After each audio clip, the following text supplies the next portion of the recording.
When surrounded by darkness, a single light can shine most brilliantly and pierce the darkness.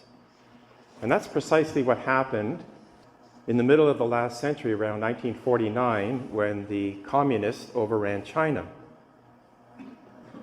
And the soldiers would go from village to village and basically shut down the churches and arrest pastors, priests. In one particular village, the soldiers came, as usual, and they arrested the pastor and locked him in the rectory under armed guard. And then they proceeded to go into the church and to desecrate it. They broke into the tabernacle. They threw the consecrated hosts on the floor. There were 32 of them. And they continued to destroy as much of the church as they could, and then they left. What they didn't notice was sitting in the back pew in the corner in the shadows was a little girl, 11 years old, and she had just made her first communion. She had a deep, deep reverence for Christ in the Eucharist. And she stayed, saw what happened, prayed for an hour, and then she consumed one of the hosts from the floor. And then she slipped past the guard and went back to her home for that evening. The next evening, she did the same. She slipped past the guard, went into the church, prayed a holy hour, and then consumed a second host from the floor. She proceeded to do this for 32 consecutive evenings until the last host was consumed. And then something very tragic happened. She tripped over the debris on the floor and caused enough noise that the guards were alerted. She ran from the church, they chased her down, and they beat her to death. This is a true story. It's been told in many different versions. The light that came from that one act pierced the darkness, because that story came to a number of different people, one of which was a priest. And he was so moved by what this girl had done, this 11-year-old girl, he pledged to not let a day go by without making a holy hour. Now, he had been doing that in the past, but he reconfirmed his commitment. He was a very busy priest. He later became bishop, even more busy.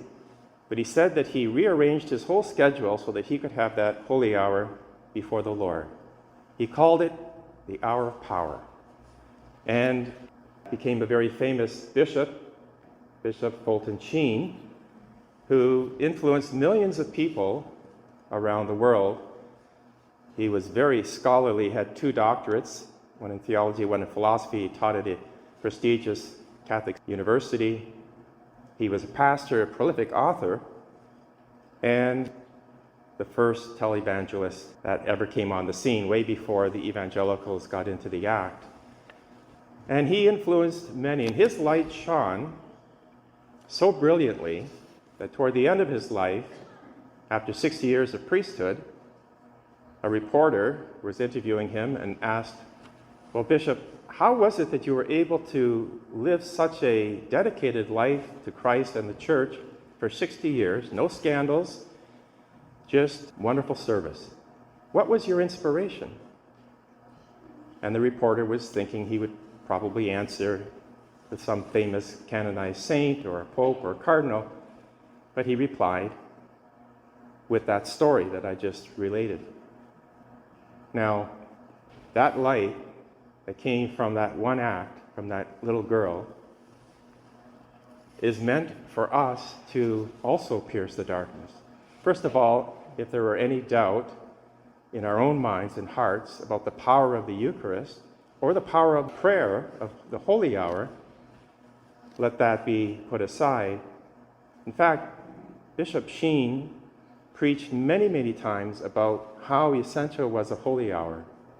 He said he couldn't have done anything that he accomplished because he was so nourished by that prayer, so nourished with time before the Lord, he was able to do so much, even though he was so busy. Now, for us today, granted, we are very busy, super busy.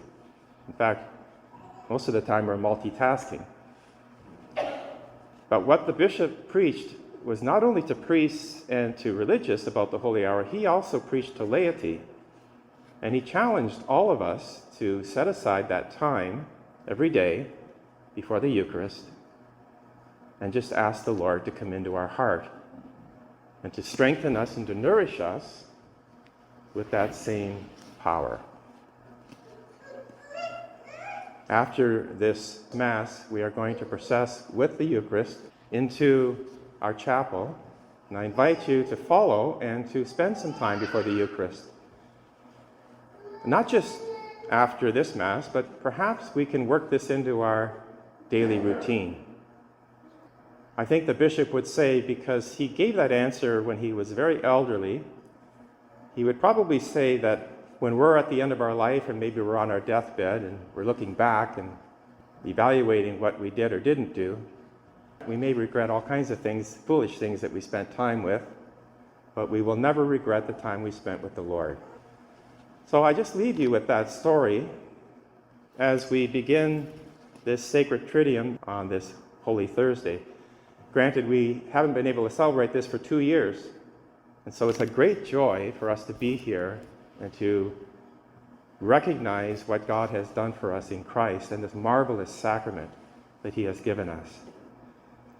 So let us follow the example of this little Chinese girl and of Bishop Fulton Sheen, and let our own light shine. And the way we do that, because the other essential part of this service is the washing of the feet, and we heard what Jesus did with his own apostles, something unheard of for a rabbi to actually wash the feet of his pupils. But that's what Jesus did, and he did it as an example for us. He said that right there in today's gospel. And he wanted them to imitate him.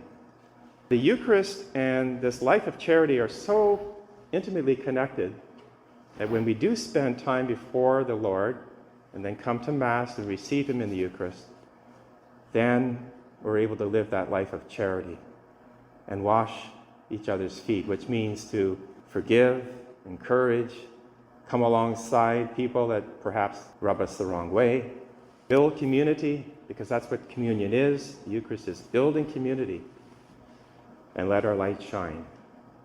We've been so graced by God. Let us thank him by coming before him in prayer, like this little girl did. Reverence him in the sacrament that he has given us, and then serve one another in love.